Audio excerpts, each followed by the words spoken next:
Well, it turns out that there was somebody who was right there when the news hit. John, you were just telling us. Right.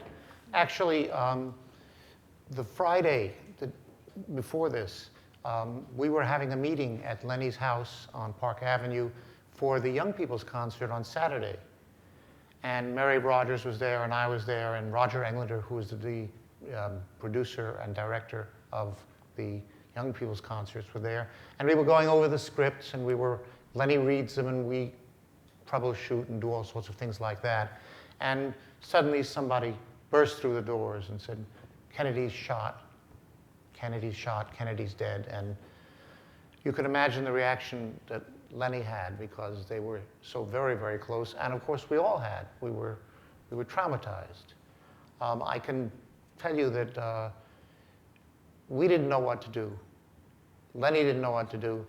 We disbanded immediately and canceled the Young People's Concert. And the result was that 2 days later, the Mahler Resurrection was on in its place, and we were filming that for television. I worked with Roger Englander on the filming of the television shows, all the Young People's Concerts. And we did this, obviously, instead. It reminded me, it was very strange. I can just tell you one reminiscence. Lenny was on the east side, and I lived on the west side. And I walked home through Central Park and across Fifth Avenue and Madison and all of that. And every place I walked, people were out on the streets, and they were walking, and they were not saying anything to each other, just walking, as I was. And I walked the whole distance to my house, and I didn't hear anybody discussing or talking about anything.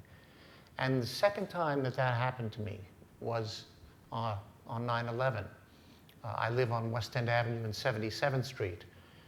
And the tragedy hitting Lower Manhattan the way it did, so many people had to go home by walking up Broadway. And so when I went out and walked to Broadway, I saw the same thing again, enormous numbers of people walking silently, not speaking. It's the only other time in my life I've seen this, and it's a very chilling feeling that no one had anything they could possibly say about such a thing. And so the orchestra steps up and says something. But I wonder why Mahler's Second Symphony? Did this seem odd at all, or out of the ordinary, to program Mahler's Second at that time, do you recall?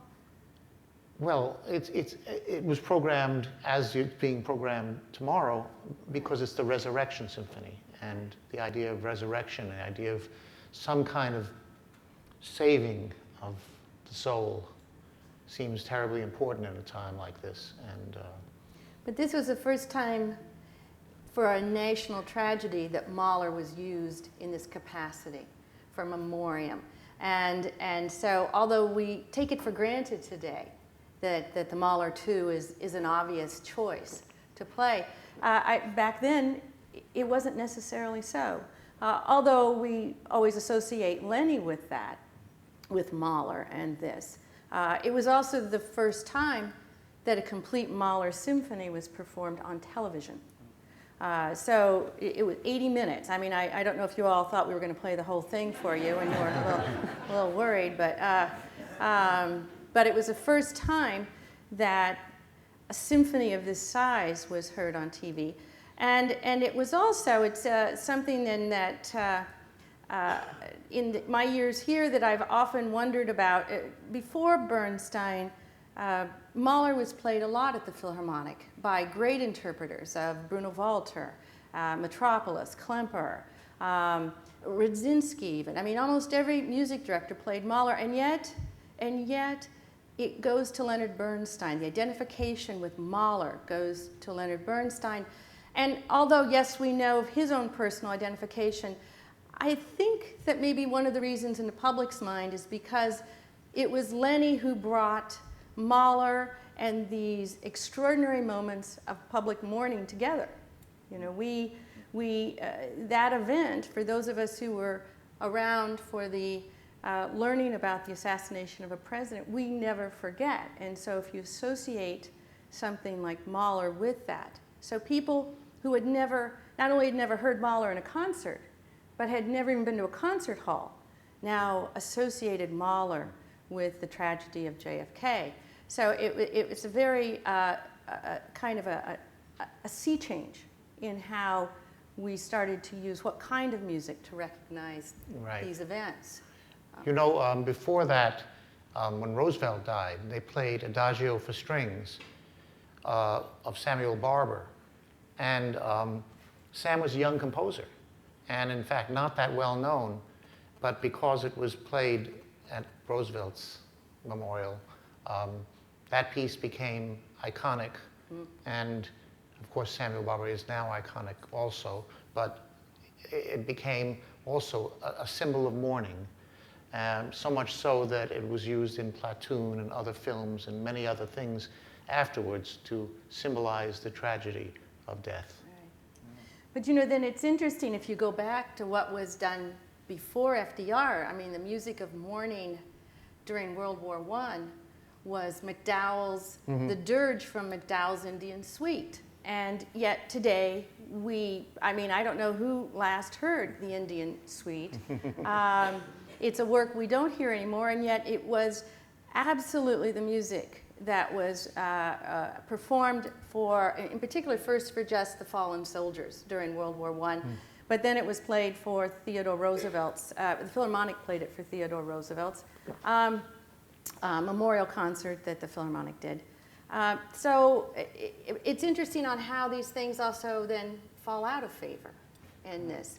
I would like to, though, we have just, for those, we found we hadn't heard this. Last time the Philharmonic played the Dirge was, I think, in 1957, and maybe that was in memoriam for the death of Mrs. Frederick Steinway. I think that might be it, sometime around then. And so we thought we'd just play an excerpt of that for those of you who may not be familiar with it.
Beautiful piece.